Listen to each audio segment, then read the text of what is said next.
Salut à tous, ici Michael, j'espère que vous allez bien. On se retrouve aujourd'hui pour la suite de la formation consacrée au logiciel Blender. La dernière fois, on a vu un petit peu un aperçu de l'interface globale lorsqu'on effectue un rendu, également les paramétrages d'output pour changer les résolutions, par exemple d'une sortie d'une image, le ratio, le format, tout ça. J'espère que vous avez appris des choses. Aujourd'hui, on va avoir une notion qui est étroitement liée à ceci, ça va être les paramétrages de caméra. Donc, comment accéder aux paramétrages de caméra? Tout d'abord, il faut la sélectionner. Donc, jusqu'à là, ça paraît assez logique. Et on va aller sur le Object Data Properties qui du coup prend la forme d'une caméra. Je vais cliquer ici. Et là, j'ai plein de paramétrages. Il y en a certains qu'on a déjà vu comme le Depth of Field. Pourquoi je vous l'ai présenté avant? Parce que vous allez voir que ça a une certaine incidence en fonction des réglages qu'on met ici. J'aurais pu vous le présenter après, hein, mais je trouvais que c'était quand même important d'avoir une première approche sur ça plutôt que directement vous parler des paramétrages de caméra qui est, on va dire, peut-être un petit peu moins intéressant que le Depth of Field, mais on est obligé de passer par là. Donc j'ai décidé de choisir cette approche. Donc on a d'abord différents types de lentilles, lens en anglais. On a du perspective, du orthographique, du panoramique. Par défaut, on est en perspective, ce qui signifie quoi? Ben, ça signifie que si je rajoute par exemple un cube et que j'étire son échelle ici, on voit que j'ai bien une perspective, j'ai des sortes de points de fuite. Donc ça, c'est ce qu'on peut gérer dans la vue 3D. Vous voyez, si je me mets comme ça, je suis en perspective et si j'appuie sur 5, j'ai du orthographique. Là, on n'a plus de perspective, ça a brisé ces lignes-là. C'est possible avec une caméra également. Donc je vais appuyer sur 0. Vous voyez que la vue de la caméra est totalement indépendante de ma vue 3D. Je peux très bien avoir une vue perspective dans ma vue 3D et un rendu orthographique en passant par ma caméra. Donc je sélectionne ma caméra et je vais vous montrer un petit peu ces paramétrages. D'abord, on a la focal length, la distance focale. Ça, c'est important à comprendre parce qu'on va dire qu'il y a certaines valeurs sur lesquelles on va toujours jouer et celle-ci en fait partie. Donc ça va tout simplement influencer sur le champ de vision de ma caméra.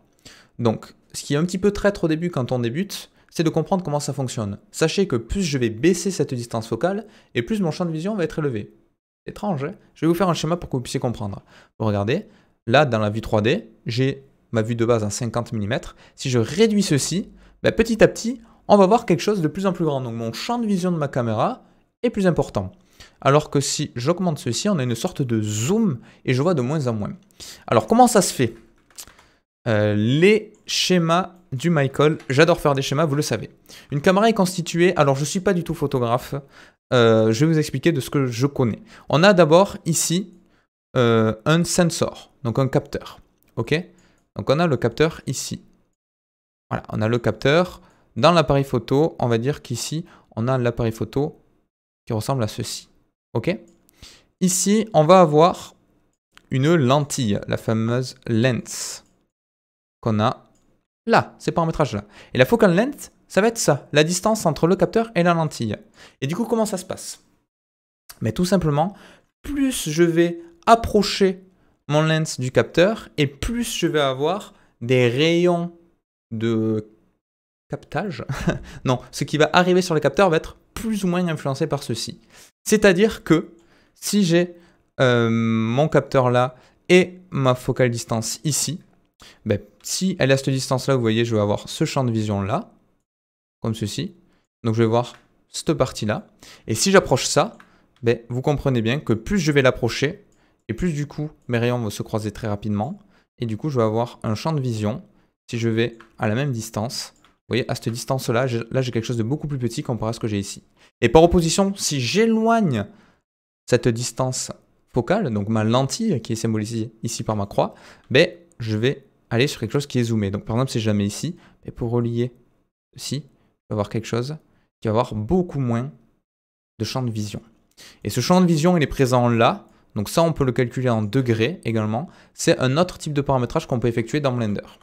Donc je vais vous le montrer de suite. Si je passe en vue caméra, voilà, comme ceci. Quand je change ma focal length, en fait, de manière passive, ça change ce qu'on appelle le FOV, le Field of View, le champ de vision, qui lui est calculé, comme j'ai dit, en degrés. C'est ce que je vous ai représenté, c'est le degré des deux axes qui se séparent.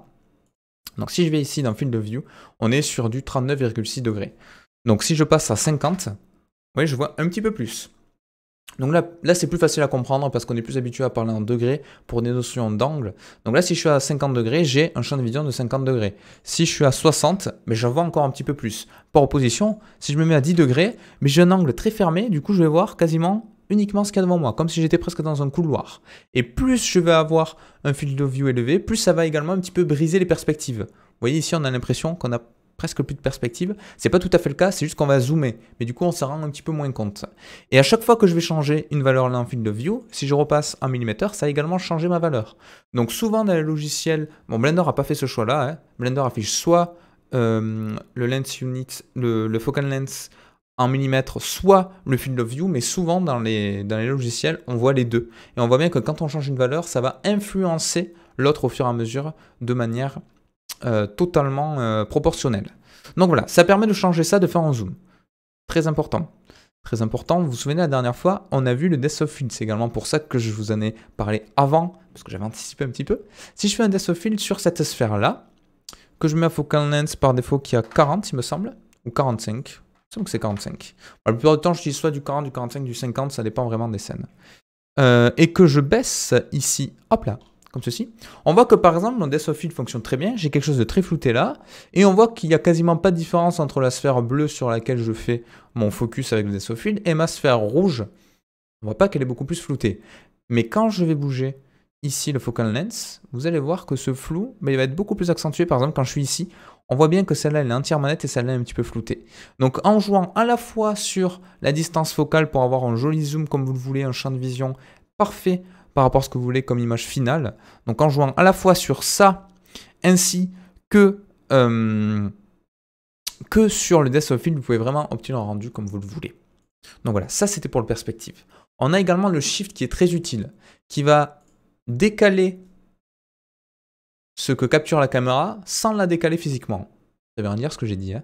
Ça veut rien dire et pourtant, c'est un petit peu comme ça que ça fonctionne. Vous voyez, j'ai ma caméra qui est là.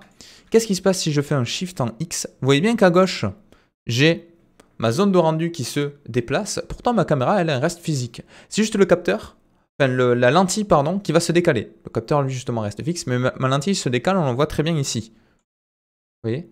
J'ai bien ma lentille qui va se décaler. Mais ma caméra, physiquement, elle ne bouge pas. C'est pas comme si je faisais un grab et que je décalais, que je faisais une translation. Ça n'a rien à voir. Donc, on a à la fois pour le X et pour le Y. Des fois, ça peut permettre de changer un petit peu sans rebouger la caméra. Donc voilà, c'est utile. On a le clip qui est très important. Ça, la question est revenue plein de fois. Des questions du genre, je veux faire un rendu de mon environnement, je ne comprends pas pourquoi je ne vois pas le fond de celui-ci. Alors, là, les deux choses sont importantes. D'abord, ce que je vais faire, c'est que je vais activer dans le viewport display les limites. Et ça me fait un axe. Vous voyez? Hop là, qui ressemble à ceci, qui part de ma caméra et qui va jusqu'à là.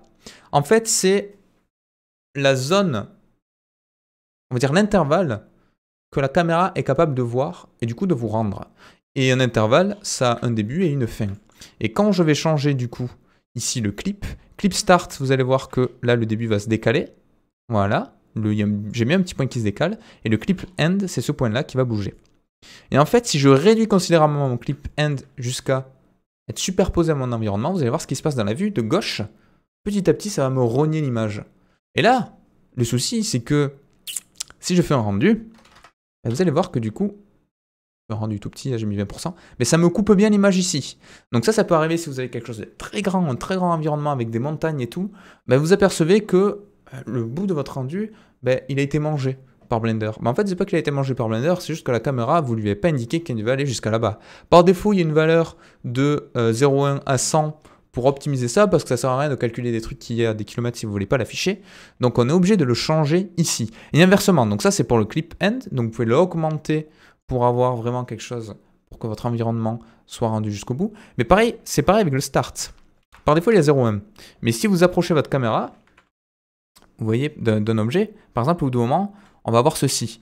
Donc, pour le représenter de manière très vulgaire, très, hop là, très brute, voilà, ça arrive jamais comme ça, hein, mais imaginons que ça vous arrive, vous voyez, ça va carrément vous enlever une partie de l'objet. C'est la même chose que le end, sauf que là, c'est pour le début de votre caméra. Ça va vous rogner le début de l'intervalle de rendu. Mais il vous suffit de baisser cette valeur-là. Par défaut, les 0,1, vous pouvez aller jusqu'à 0,001 mètre. Et du coup, tout ce qui est très proche de la caméra va être rendu. Donc voilà. C'est pour les paramétrages de base. Donc je vais revenir sur du 0,1 et sur du 100. Donc ça, c'est pour le perspective. On a ensuite, je fais exprès de sauter l'orthographique pour le moment, le panoramique. Le panoramique, ça vous permet de faire des rendus un petit peu effet fish eye. Vous voyez, on a d'ailleurs panoramic type, vous en avez plusieurs. Donc si je passe en un mirror ball, par exemple, ça en a un autre. Là, pareil, c'est les mêmes paramétrages, on a des field of view, on a des paramètres de lentilles. Il n'est pas visible dans la vue 3D, c'est ça l'inconvénient, sauf si vous passez en render preview mode. Vous voyez, hop là, là j'ai bien une sorte de 360 de fait sphérique qui apparaît. Donc vous avez plusieurs algorithmes, vous avez le mirror ball par exemple qui en a un autre, vous en avez plusieurs, ça on peut l'utiliser pour faire des HDRI, il faudrait que je fasse des choses dessus, vous voyez il y a plein de petits paramétrages, mais voilà, avec ça, ça permet de faire des rendus panorama comme le nom l'indique. Et on a enfin l'orthographique. L'orthographique c'est exactement ce qu'on a dans la vue 3D quand on appuie sur la touche 5, c'est-à-dire que ça va vous enlever les perspectives.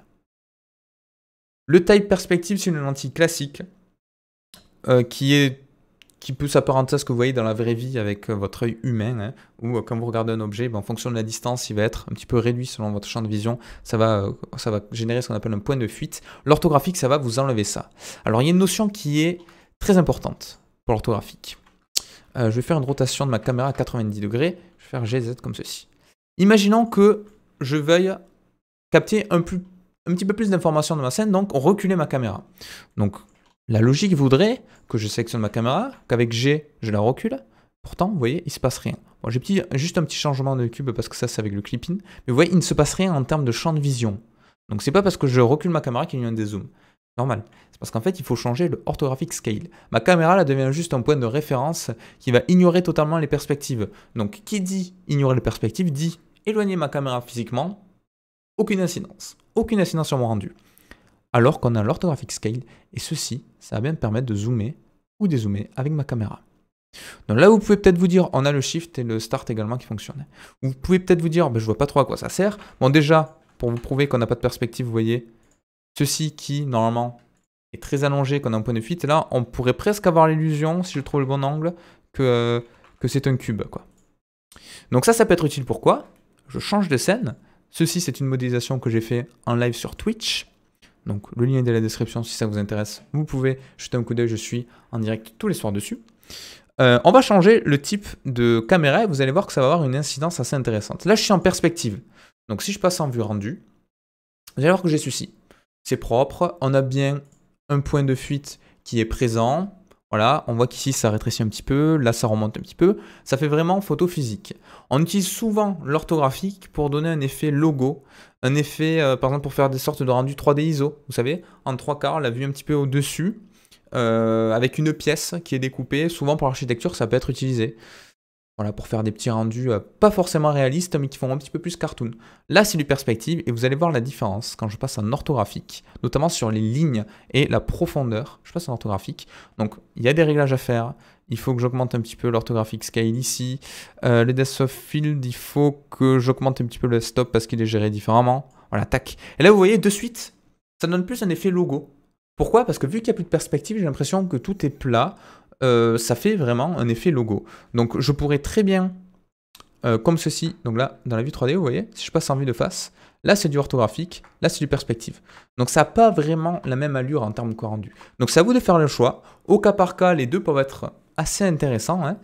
Sachez que ça existe, c'est beaucoup utilisé, et on peut le représenter facilement avec la touche 5 de notre pavé numérique quand on est de la vue 3D, pour voir un petit peu vraiment l'influence. Donc ça va totalement ignorer les perspectives. Donc voilà, j'espère que cette vidéo vous aura plu.